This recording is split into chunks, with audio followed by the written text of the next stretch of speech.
Hello children.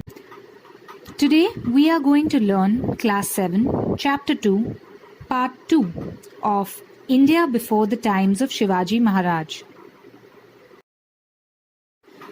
In the last part we learned about how Vijayanagar's reign came to an end after a battle.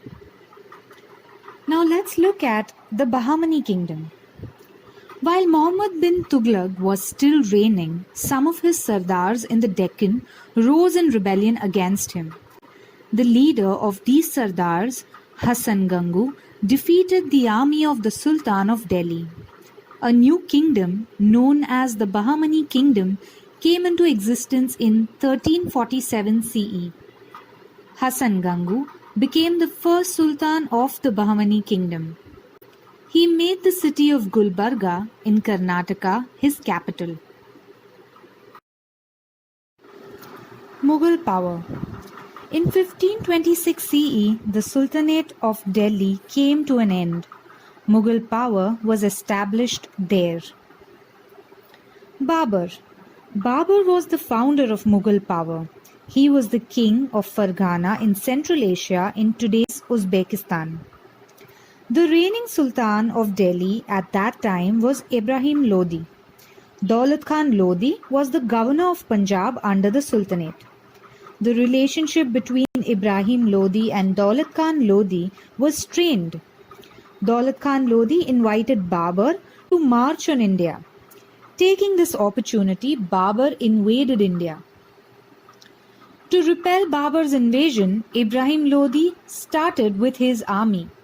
There was a battle between Ibrahim Lodi and Babur on 21st April 1526 at Panipat. In this battle, Babur made use of an artillery effectively for the first time in India. He defeated Ibrahim Lodi's army. This is known as the First Battle of Panipat.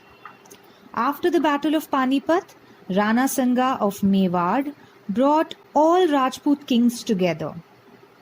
There was a battle between Babur and Rana Sanga at Khanua. Babur's artillery and reserved force played a key role in this battle and Rana Sanga's army was defeated. Babur died in 1530 CE. After Babur, Humayun from 1530 CE to 1539 CE and from 1555 CE to 1556 CE ascended the throne. After Humayun, Akbar from 1556 CE to 1605 CE ascended the throne. There was a battle between Akbar and Hemu at Panipat in 1556 CE.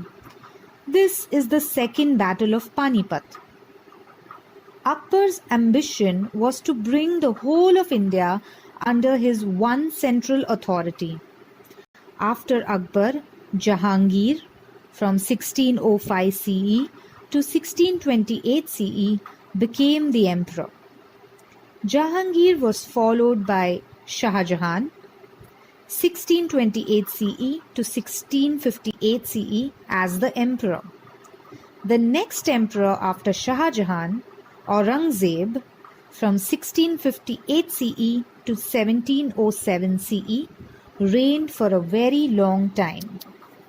After his death, the Mughal Empire became weak. Akbar was the most powerful king of the Mughal dynasty.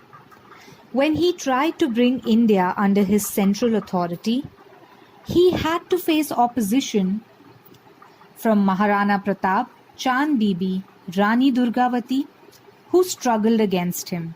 Their struggle is noteworthy. Maharana Pratap. After the death of Uday Singh, Maharana Pratap ascended the throne of Mewad. He continued the struggle for Mewad's existence. He has become immortal in history due to his qualities of valor, courage, self-respect, sacrifice, etc. Chand Bibi. Chand Bibi, the capable daughter of Hussain Nizam Shah of Ahmednagar, bravely defended the fort. At this time, there was an internal strife amongst the factions of the Sardars in Nizam Shahi's kingdom. This resulted in the murder of Chand Bibi. Rani Durgavati. Durgavati, born in the dynasty Chandel Rajput, became the queen of Gondwana when she was married. After her husband's death, Durgavati laid down her life while fighting against Akbar, but she did not surrender. Aurangzeb. At this time, the Mughal Empire extended from Kashmir in the north up to Ahmednagar in the south and from Kabul in the west up to Bengal in the east. To this, Aurangzeb added Assam in the east and the regions of Adil Shahi of Bijapur in the south and Qutub Shahi of Golconda after he ended these kingdoms. Conflict with the Ahoms. In the 13th century CE, the people of the Shan community settled down in the river of Brahmaputra. They established their kingdom there. They were locally known as Ahom people. While Aurangzeb ruled, the Ahoms had a prolonged struggle with the Mughals. The Mughals attacked the Ahoms region. The Ahoms united under the leadership of Gadadhar Sinha. Commander Lachit Borphukan gave an intense battle against the Mughals. The Ahoms used the guerrilla technique in the conflict against the Mughals. It became impossible for Mughals to create a strong base in Assam. Guru Gobind Singh. Guru Gobind Singh organized his followers and encouraged their martial spirit. He organized the Sikh youths into a fighting force called Khalsa Dal. Their headquarters were at Anandpur. Aurangzeb sent his army to fight the Sikhs. His army attacked Anandpur. Although the Sikhs fought fiercely, they did not succeed.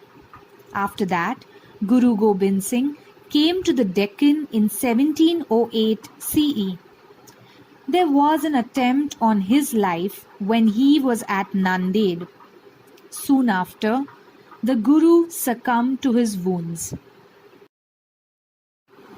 Aurangzeb could not obtain the cooperation of Rajputs.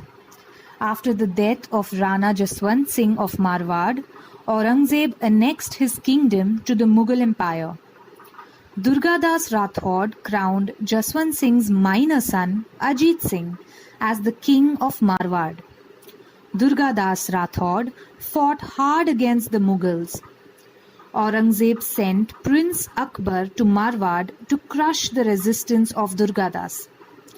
Akbar joined hands with Rajputs and rose in revolt against Aurangzeb. An effort was made to seek help from the Marathas in Maharashtra.